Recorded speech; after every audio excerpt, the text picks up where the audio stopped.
মুসলিম প্রধান দেশ ইরান, আর সেখানে কিনা প্রকাশ্যে খেলার মাঠে জড়িয়ে ধরার মতো কাণ্ড।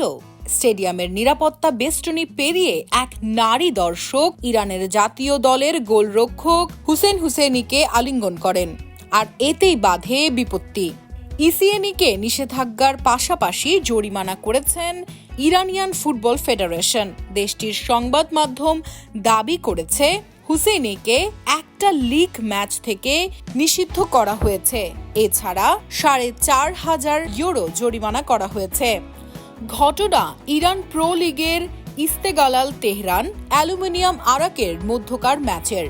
দর্শক বেষ্টনীর গণ্ডি পেরিয়ে ওই নারী ভক্ত মাঠে ঢুকে হুসেইনির কাছে পৌঁছে তাকে ছোঁয়ার চেষ্টা করলে হুসেইনি তাকে জড়িয়ে ধরে শান্ত করার চেষ্টা করেন। এর মধ্যে নিরাপত্তা কর্মীরা মাঠে ঢুকে গোলরক্ষক হুসেইনিকে ড্রেসিং রুমে নিয়ে যান এবং ওই দর্শককে গ্যালারিতে পার করে দেন। খুব বেশি দিন হয়নি স্টেডিয়ামে গিয়ে খেলা দেখার অনুমতি পেয়েছে দেশটির নারীরা।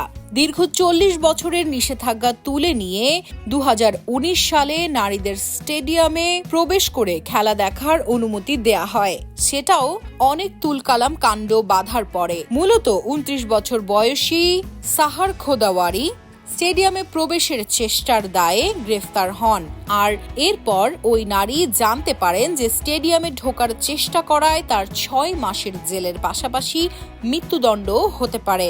এরপর বোমা বিস্ফোরণে আত্মহত্যা করেন তিনি।